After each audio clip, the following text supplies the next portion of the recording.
রানী আর আদিত্যবাবুকে দেখার পর দুর্জয় অনিশাকে নিয়ে ঘুরতে যাওয়ার কথা বলে। রানীও পিছিয়ে থাকে না। রানী আদিত্যবাবুকে গাড়িতে তুলে ঘুরতে যাওয়ার নাম করে বেরিয়ে যায়। দুর্জয় সেটা দেখার পর ভীষণ রাগারাগি করতে থাকে। অনিশা জিজ্ঞেস করে, এই লোকটা কে রে?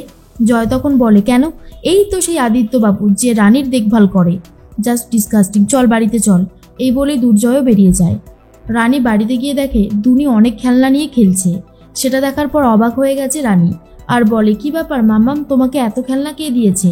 তখন প্রমথেশবাবু এসে বলে, তোমার হাজবেন্ড দুর্জয় পাঠিয়েছে। আর তখনই রানী ঠিক করে এই সমস্ত খেলনা ফেরত দিয়ে দেবে। রিতম এসে দুর্জয়কে বোঝায়, এখনো সময় আছে, এখনো নিজেকে বদলে নে, এই বাড়িতে রানীকে ফিরিয়ে নিয়ে আয়। কালকেই তোদের বিবাহবার্ষিকী, এই সুযোগটা হয়তো জীবনে আর বারবার আসবে না। কিন্তু দুর্জয় বলে, অসম্ভব, আমি কোনোভাবেই রানীকে এই বাড়িতে ফিরিয়ে আনবো না। রানীর সাথে কোনো রকমের কোনো যোগাযোগও রাখবো না, বুঝতে পেরেছিস? রানী ফোন করেছে দুর্জয়কে আর বলে, দুর্জয়, তুমি বিনা অনুমতিতে এতগুলো জিনিস পাঠিয়েছো কেন? এগুলো সবটাই আমি ফেরত দিয়ে দেব। তখন দুর্জয় বলে, দুনি আমার মেয়ে, ওর জন্য কিছু পাঠানোর অধিকার নিশ্চয়ই আছে আমার। তখন রানী বলে, না, তুমি পাঠাবে না।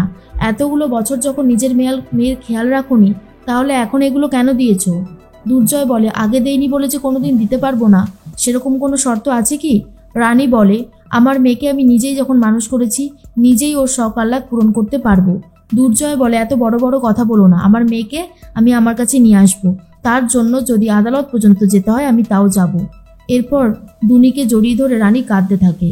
শুক্লা তখন বলে, দেখো সমস্ত জিনিসগুলো কিভাবে ফেরত দিয়ে দিয়েছে। এই মেয়েকে আমার আর সহ্য হচ্ছে না। পিঙ্কি বৌদি বলে, এই জন্যই তো বললাম রানীর সাথে জয়ের ডিভোর্সটা করিয়ে দিয়ে অনিশার সাথে যত তাড়াতাড়ি সম্ভব বিয়ের ব্যবস্থা করতে। দুর্জয় সবটাই শোনে কিন্তু কিছু বলতে পারে না। দুর্জয় মনে মনে ভাবে রানী যেটা করেছে সেটা অন্যায়।